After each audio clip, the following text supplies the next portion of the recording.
Dans cette vidéo, je vais te faire la liste des stratégies pour trouver des étudiants et j'ai utilisé le format classique de la tier list internet.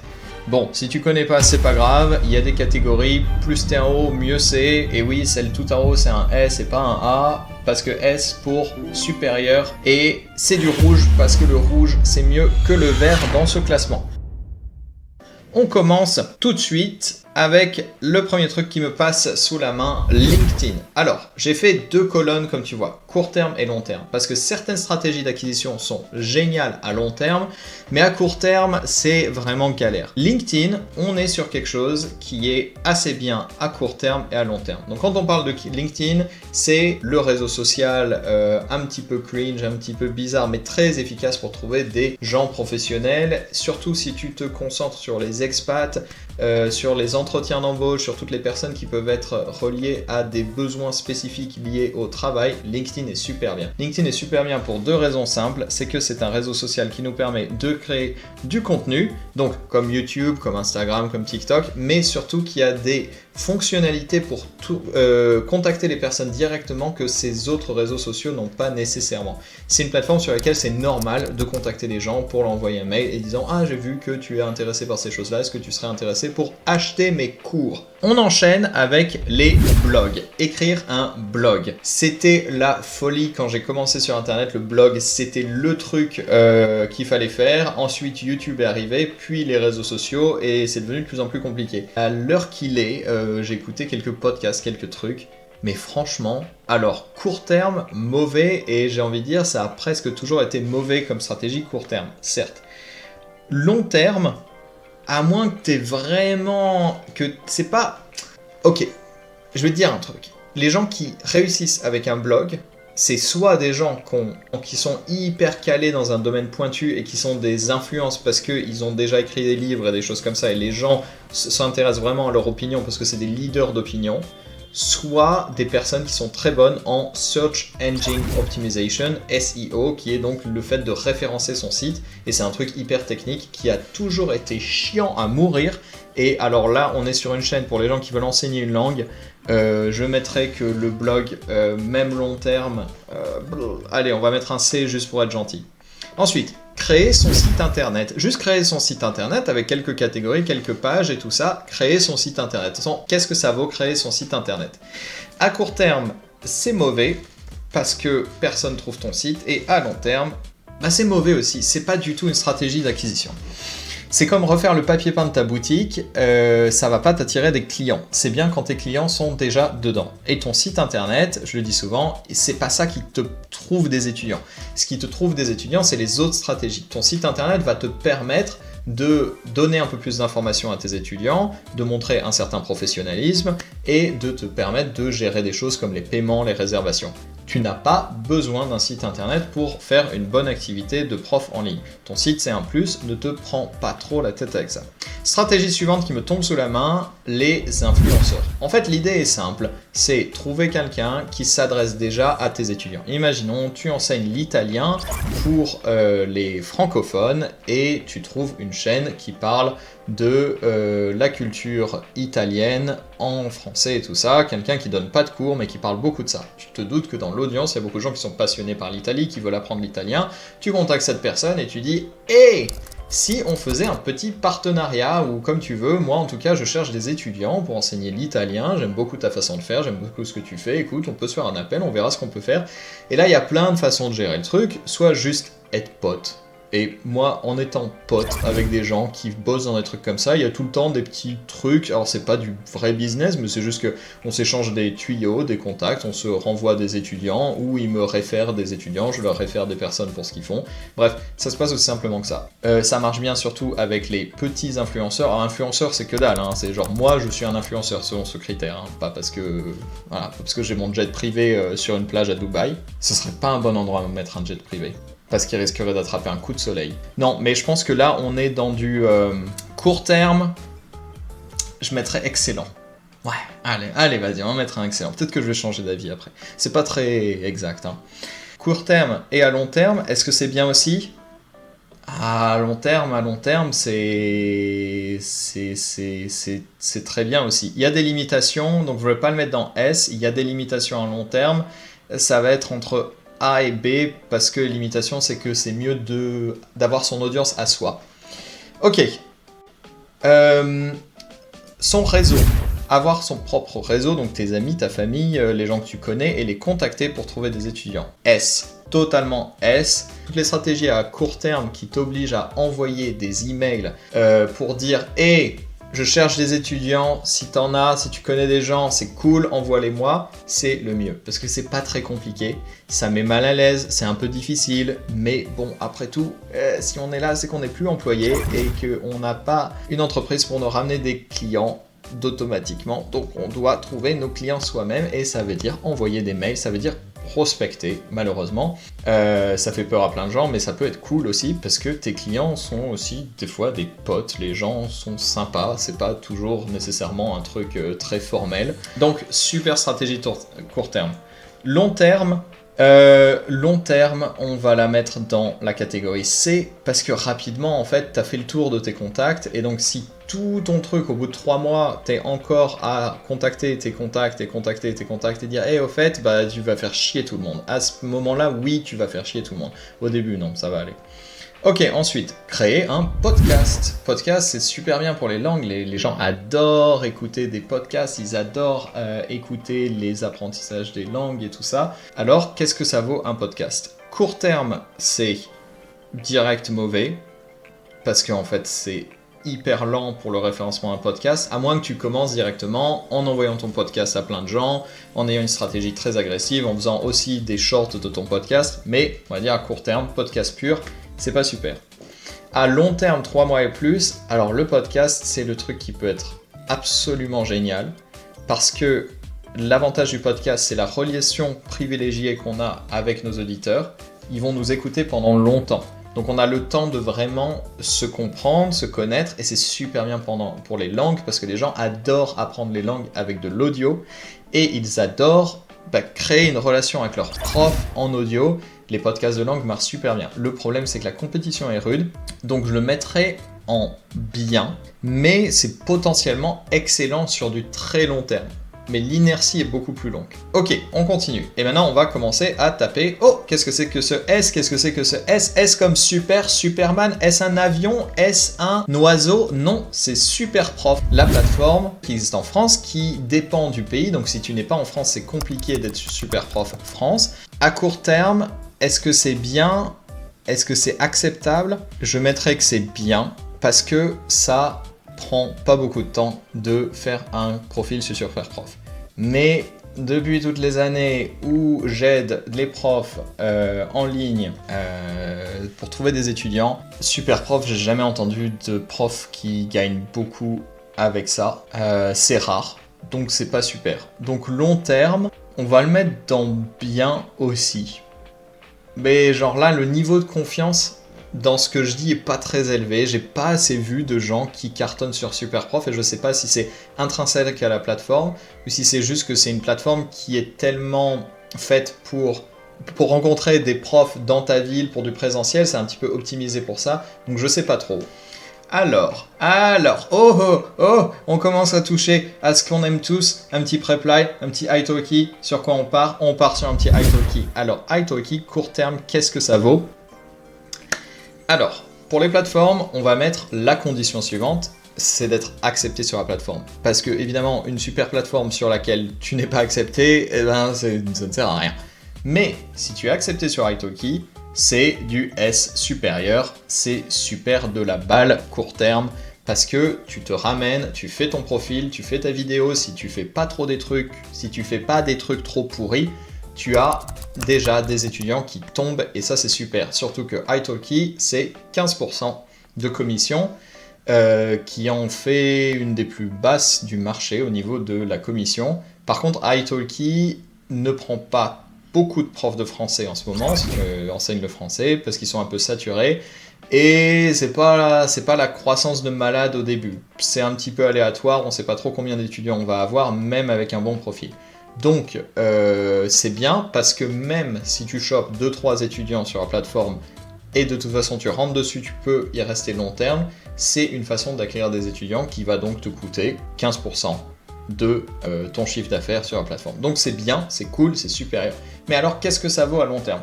3 mois et plus, et là ça dépend un petit peu de notre vision. En fait, j'aimerais que le long terme il soit 6 mois et plus, parce que là 3 mois et plus c'est toujours très bien, mais au bout d'un moment il faut sortir des plateformes. Quand tu commences, tu dois pas rester, il faut que tu aies en tête que ta plateforme elle te sert à tâter le terrain dans ton activité. Au bout d'un moment, elle te permet de gagner de l'argent, mais tu vas plafonner. Ça devient très difficile de dépasser les 2000 € net sur une plateforme.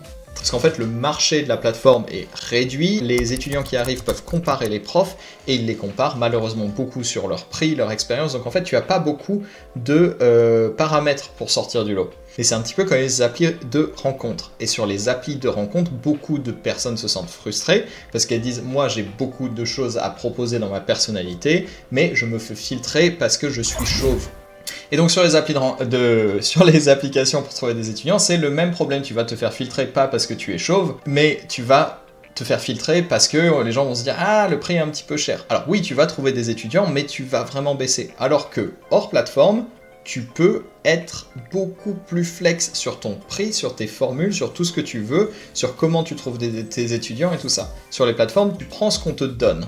Et c'est ça le problème. Donc on va dire à long terme, 3 mois et plus, ça devient bien. Facebook.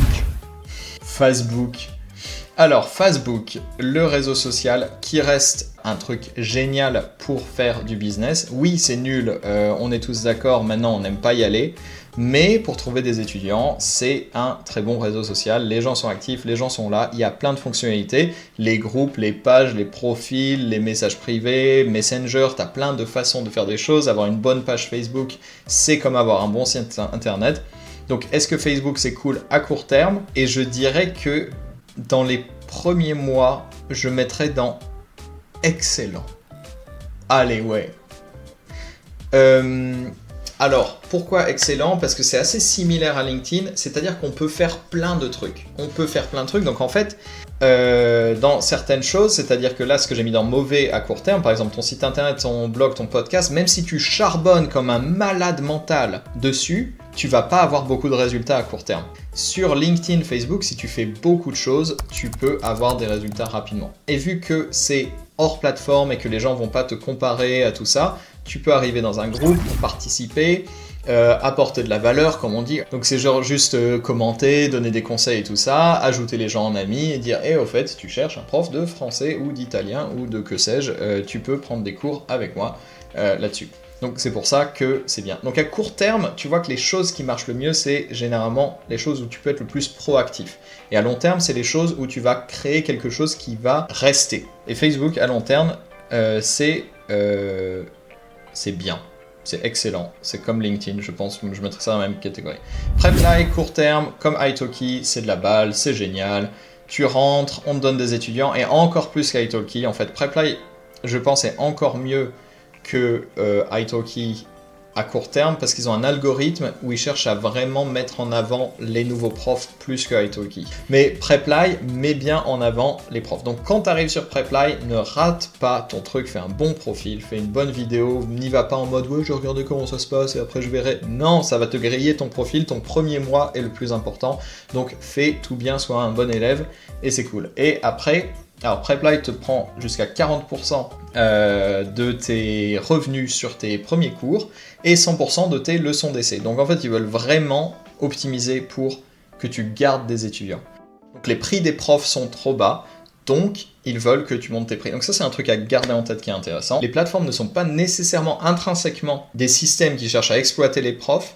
En général, elles veulent que tu montes tes prix, mais généralement, le problème, c'est que les profs ont peur de monter leurs prix autant qu'ils voudraient, parce qu'ils ont peur de perdre des étudiants, mais en vrai, c'est beaucoup plus intéressant de monter tes prix, tu vas généralement gagner plus. Enfin, j'ai fait une vidéo là-dessus, pas de souci. Donc, les plateformes, c'est bien. Expérience absolument anecdotique. Dans les profs que j'accompagne, il y a un prof qui est prof d'anglais, donc qui est français, qui est prof d'anglais, et il a décidé de ne pas être sur les plateformes, et donc de trouver ses étudiants par un autre moyen, et donc par Leboncoin. Je ne connais pas bien Leboncoin, mais je pense que il y a des choses intéressantes là-dessus, parce qu'il trouve beaucoup d'étudiants. Il utilise des techniques dont je parlerai, peut-être que je ferai une interview de lui sur la chaîne, sera le mieux, comme ça il pourra partager ses techniques. Mais en gros, il met beaucoup d'annonces de partout, dans toutes les régions, en expliquant que c'est en ligne pour des cours d'anglais, et il trouve ses étudiants comme ça, à un assez bon prix. Ça fait quelques mois qu'il a commencé, et il est déjà bien rempli d'étudiants. Comme dans toute la catégorie à court terme, si tu bourrines, c'est très bien, je mettrai Le Bon Coin dans excellent. À long terme, j'imagine, étant donné que c'est toujours la même stratégie, à long terme, c'est pas super, parce que y a plusieurs risques. Déjà, le premier risque, c'est que Le Bon Coin pénalise certains types de publications. Ils vont se rendre compte qu'en fait c'est toujours la même chose et qu'il y a un peu une faille dans le système. C'est un risque, c'est le risque en général quand on dépend des plateformes. Et l'autre risque en fait c'est de devoir toujours chercher des étudiants un par un sur une plateforme. C'est comme pour les plateformes Italki, Preply, c'est pas super, on veut construire un truc. Et ça tombe bien parce que nos prochains, ces 3 derniers, sont sur de la création de contenu. Donc c'est super bien.